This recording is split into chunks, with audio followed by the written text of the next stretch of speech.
Imagine standing before a grand painting that unfolds like a theatrical scene across an expansive canvas. The air is charged with a quiet tension, as if the figures within the painting are caught mid-action, their stories frozen in time for all eternity. At the heart of the painting stands Christ, serene and composed, embodying a calm authority. His face is gentle, framed by flowing hair, and his gaze is directed towards a man standing before him.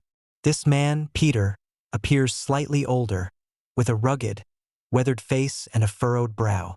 His posture is a blend of confusion and curiosity, as he listens intently to Christ's instructions. The setting is outdoors, under a soft, pale blue sky that stretches endlessly above. It's a tranquil day, the kind where the air feels crisp and the world seems at peace. The figures are gathered near what appears to be a classical building, with its sturdy columns standing as silent witnesses to the unfolding events. The architecture suggests a blend of the old and the sacred, with an ancient grace that speaks of timelessness. To the left, the painting reveals another scene. Here, Peter is seen again, slightly crouched at the edge of a shimmering lake. The water is depicted with gentle ripples, capturing the sunlight in a dance of blues and silvers. Peter is reaching into the water, his hand poised with anticipation. His expression is one of concentration, as if engaged in a task both peculiar and profound.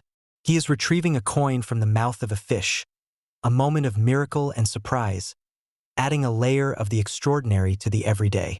On the right side of the painting, the scene shifts once more. Peter is now handing the coin over to a tax collector. This man is dressed simply, with a look of quiet satisfaction on his face.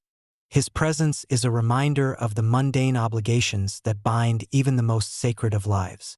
He stands slightly apart, his figure more rigid and formal compared to the relaxed posture of the others. The exchange of the coin is a moment of resolution, a convergence of divine instruction and human duty.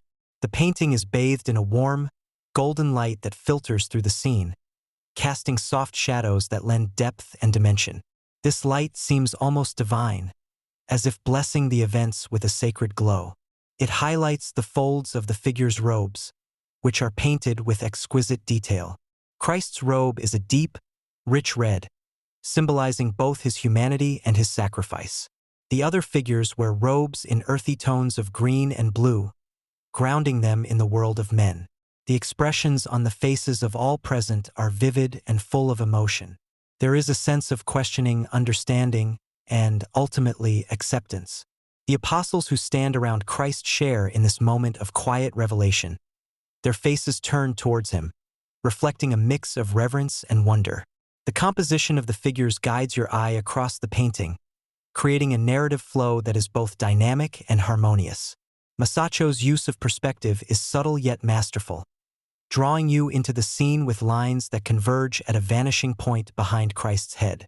This technique gives the painting a sense of depth, making the figures appear almost three-dimensional, as if they might step out of the canvas at any moment.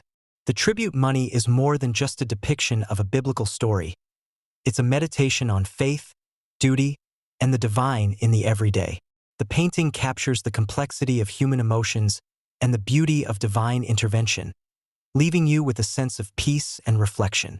Through its vivid colors, expressive characters, and harmonious composition, it invites you into its world, where the miraculous and the mundane coexist in a delicate balance.